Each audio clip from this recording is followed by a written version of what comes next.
Assalamualaikum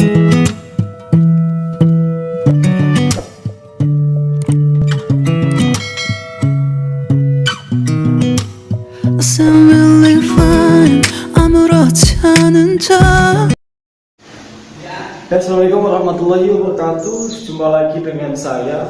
Untuk kali ini kita akan mencoba di sini bahas ya, mungkin untuk beberapa pertanyaan teman-teman ketika ingin menentukan sebuah jurusan. Kali ini saya akan berpedoman kepada LPDP. Ya, LPDP itu berarti untuk yang beasiswa luar negeri ya. Ini jamu LPDP. Untuk yang pertama ya, kalau kita berbicara masalah jurusan, ya kan, banyaklah kita yang mungkin melakukan sebuah cara untuk mencari skill kita, keahlian kita, dan nantinya akan kita tekuni di dalam dunia pendidikan. Hal ini adalah S1.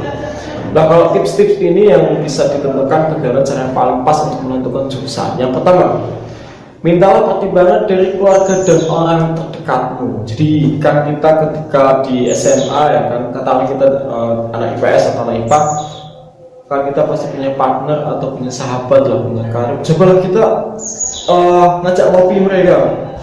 Kita coba sharing ya kan, ngopi-ngopi di kafe atau di angkringan atau di tempat mana lah yang sekiranya itu bisa relax, enjoy pembahasannya kita untuk masa depan gitu. Jadi karena ketika sudah SMA sudah mulai berpikiran itu untuk masa depan lagi, bukan hura-hura, bukan seperti ketika kelas 2 SMA atau kelas 1 itu masih semacam hura-hura, itu masih ada seperti itu. Tapi nanti kalau sudah masuk ke itu, coba kita minta pertimbangan kepada karir kita, sahabat kita. Coba kira-kira saya itu kalau mau masuk perkuliahan, saya skillnya apa sih? Kan kamu kan yang biasa dengan saya kan. Kalau saya mengambil jurusan ini gimana ini? Mintalah pendapat. Pasti dari seorang teman-teman kalian atau sahabat kalian pasti akan memberikan jawaban sesuai dengan skill kalian. Karena yang melihat skill kan bukan dari kita pribadi, tapi dari mereka. Itu yang pertama. Selanjutnya juga kepada orang tua. Kita juga perlu, karena sebagai anak ya yang berbakti kepada orang tua, dan kita coba sharing kepada orang tua, Pak, Bu, untuk katalah nama saya Ari lah, Bu, untuk Ari mau mengambil jurusan apa ya Bu, kalau mau meneruskan ke jenjang S1 gitu. Tapi biasanya kalau orang tua jawabannya ya terserah kamu, yang penting kamu menjalaninya itu dengan suka dan niatkan untuk belajar. Itu biasanya orang tua mohon maaf ya, jadi sebagian besar orang tua itu pasti akan mengembalikan lagi pertanyaan itu kepada kita. Siapkah kita ketika akan masuk ke jurusan atau fakultas kita masing-masing nantinya. Nah, untuk selanjutnya berkonsultasi dengan penasehat. Nah, dalam hal ini kita pasti punya yang namanya konseling lah, BK. Kalau di SMA kan ada BK. Coba mereka itu digaji untuk memberikan solusi kepada kita seorang siswa yang masih kebingungan. Nah, solusi itulah yang nantinya bisa menjadi pertimbangan teman-teman semua ketika mungkin dari psikologis teman-teman itu nanti akan dicek dan akan di interview, dan nanti kamu masuknya ke ini, nanti kamu akan saya sarankan ke ini. Nah, itu untuk BK sendiri itu kan dia sudah belajar konseling, tak kira dia pasti akan mampu lah membaca pikiran dan keahlian dari teman-teman. Itu jangan sampai sia-siakan BK ya. Coba kita dekati BK, kemudian kita mencoba curhat kepada mereka, itu mungkin yang bisa kita lakukan saat ini. Ada yang kedua. Kemudian yang ketiga, pertimbangkan jalur karir yang berbeda di dalam industri atau organisasi yang kamu sukai. Jadi untuk jurusan itu mungkin ketika kita akan masuk ke jenjang perkuliahan, pastilah kita akan bisa lah di sini bisa dikatakan untuk jenjang karir ya. Kalau IPS kalau kamu anak IPS, kalau kamu anak IPS yang tadinya itu belajar tentang ekonomi ataupun terkait psikologi ya kan di situ kan ada pelajaran psikologi, kemudian juga ada pelajaran akuntansi. Lah itu kalau teman-teman SMA itu yang berbau seperti itu, nanti kalau S1-nya atau D3-nya janganlah berseberangan. Contoh ketika teman-teman sudah ini tapi mencoba membalikan ya yang tadinya tentang hitung-hitungan tapi kok ini tentang hafalan atau sejarah gitu. Itu kurang linear gitu. Jadi kalau bisa itu selinier. Jadi tahap SMA kalian sudah punya fondasi, kemudian dimatangkan ke S1 untuk nanti lebih matang lagi untuk S2. Jadi jenjangnya itu bisa itu. Kalau teman-teman berbalik arah dengan jurusan SMA-nya itu seakan-akan nanti akan mau dari nol lagi ya kan. Nah, tapi ini juga ada tips lagi dari saya. Kalau yang teman-teman di situ ada jurusan yang tidak sesuai, tidak apa-apa, tetap dilanjutkan. Yang penting satu, teman-teman harus lebih optimal lagi dalam menjalankan perkuliahan. Karena perkuliahan itu kan mulai dari nol, ya kan? Mulai dari nol, dan pemanfaatan nol itulah yang teman-teman ikut perlu ekstra ya. Kalau saya pribadi kan dulu juga sama, tidak linear. Ya.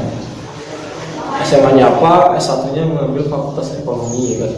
Tapi nggak masalah, yang penting satu, saya mulai dari nol dan alhamdulillah ya, untuk saat ini saya mampu bersaing dengan teman-teman yang sejajar, yang mungkin dia lulusan IPS atau lulusan IPA ya. Tapi alhamdulillah saya juga bisa lah.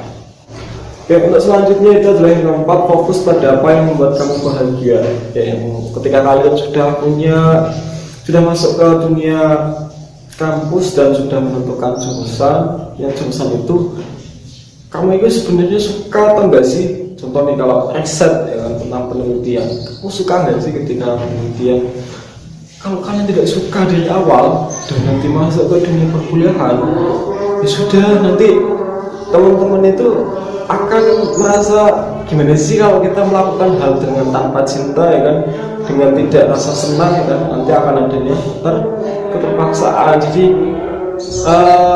untuk dunia pendidikan itu harusnya kita enjoy, senang, dan yang nantinya ketika kita sudah bahagia pasti dalam penguasaan prestasi itu jauh akan lebih baik lagi, karena nanti kan kita ketika sudah masuk ke itu nanti akan masuk ke dunia kompetisi antara satu dan juga yang lainnya gitu. Jadi ya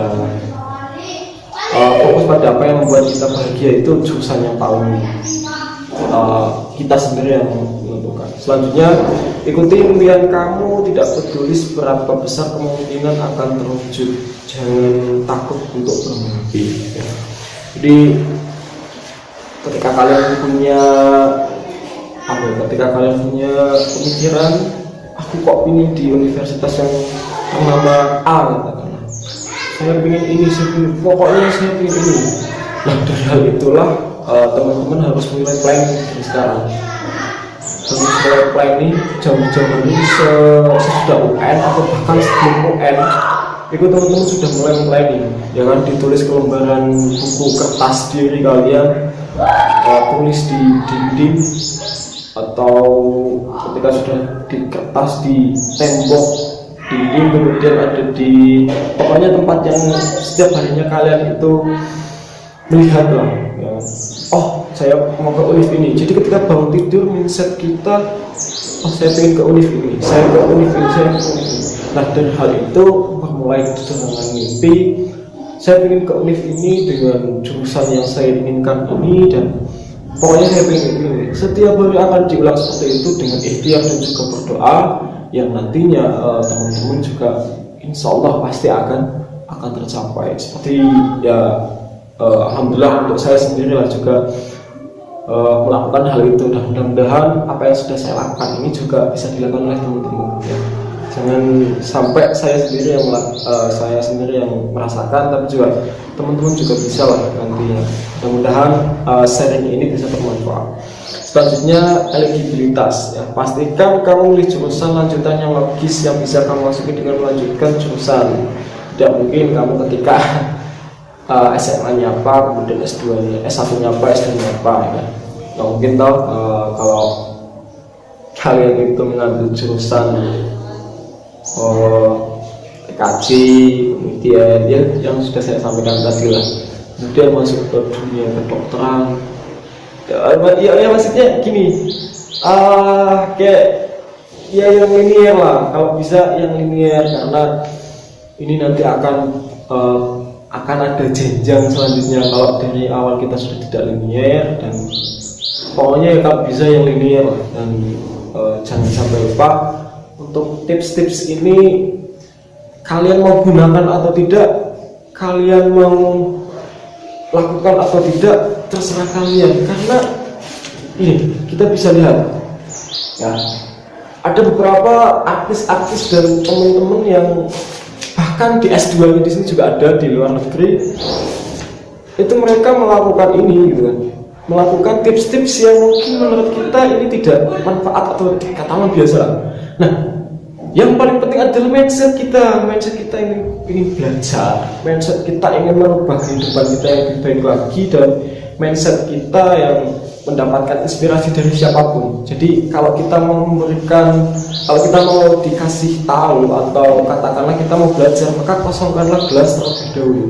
Jangan sampai kita merasa sudah bisa, kemudian ada beberapa ilmu yang akan masuk ketika kita merasa sudah bisa. Gelas ketika udahlah kita akan masuk segini saja udah cukup gelas ketika sudah ada airnya. Ketika gelas sudah ada airnya, kalian sudah menutup diri dan merasa sudah bisa. Itu ketika sudah mendapatkan materi seperti ini, dan banyak mungkin narasumber atau